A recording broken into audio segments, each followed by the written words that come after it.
fournisseurs d'électricité se sont mêlés un peu de l'affaire ce soir et il y a une grosse coupure et il fait nuit noire au moment où je vous parle et derrière moi le groupement territorial de la gendarmerie est plongé dans le noir. On ne voit plus l'activité habituelle qu'on a ici avec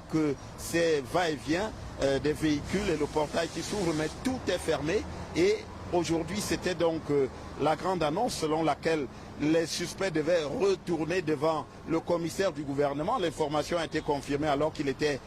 12 heures, ou un peu plus de 13 heures exactement ici dans la capitale, mais il n'en a finalement été rien selon nos sources. Finalement, le rendez-vous devant le commissaire du gouvernement a été annulé. Il est maintenant pris pour demain, même si d'aucuns continuent à supputer qu'il pourrait avoir des mouvements, que quelque chose pourrait se passer ce soir. On n'en a pas la certitude. L'un des conseils dont nous ne donnerons pas le nom ici nous a dit rendez-vous est pris effectivement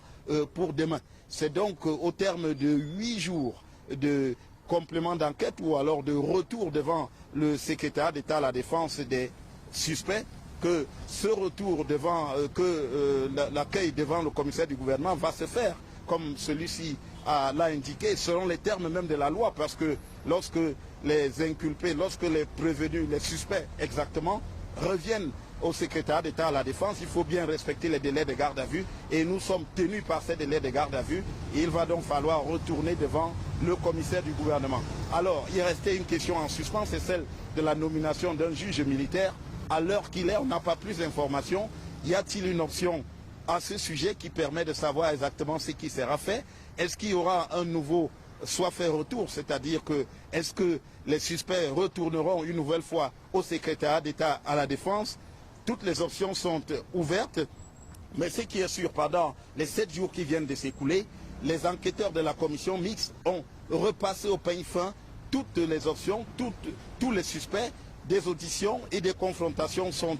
intervenues entre les différents suspects, le lieutenant-colonel Danwe, Jean-Pierre Amourou-Belinga, Bruno Bidjan, mais aussi des journalistes comme Paul Daisy Bia, qui est venu ici pour répondre d'un message de menace à l'endroit de Martinez Zogo qui avait été envoyé par justement Bruno Bidjan. Mais on a aussi eu le retour de Jean-Claude Fouda Bega, l'un des proches de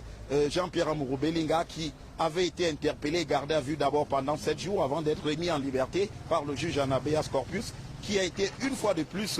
interpellé, du moins convoqué, pour s'expliquer devant les membres de la commission d'enquête. Mais on avait également le cas de Arthur Essomba, finalement celui qui aura joué un rôle très important dans la filature et l'enlèvement de Martinez Zogo le 17 janvier 2022, celui-là même qui avait réussi à l'isoler, à l'appâter, pour que ceux qui s'occupaient de sa sécurité s'éloignent afin que la besogne puisse être menée. Donc c'est Arthur Essomba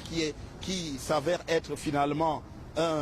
présenté par les éléments de force de sécurité comme quelqu'un de très peu fiable, a donc été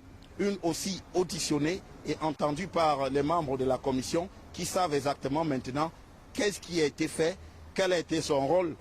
dans cette affaire crapuleuse qui a conduit à l'assassinat de Martinez Zogo. Rendez-vous donc est pris pour demain pour le tribunal militaire devant le commissaire du gouvernement qui dira exactement quel est le sort réservé aux inculpés dans l'affaire de l'assassinat du journaliste Martinez Zogo. Devant le set pour Equinox Télévision, Rodrigue Ngassi, Joël Essengue, Guy Zogo.